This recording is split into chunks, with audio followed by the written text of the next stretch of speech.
In this video I'm going to show you how you can switch between open apps on your iPhone. That is quite simple and easy to do, and I'm going to show you a couple different ways how you can simply do that. So let's begin with the first way, and it is to swipe from the bottom center of the screen to the top right, like that. Let me show you again.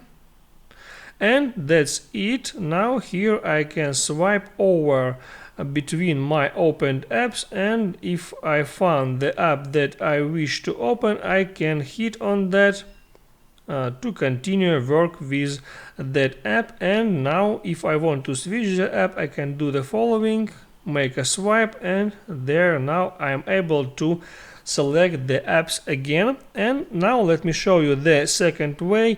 When you select an app, here is the bar at the top, and if you tap and hold on that and swipe to the left or to the right, you are able to switch between opened apps in the same way. Just swipe it to the left or to the right to open app you need. That's how it works, guys, so hit the like button and don't forget to subscribe.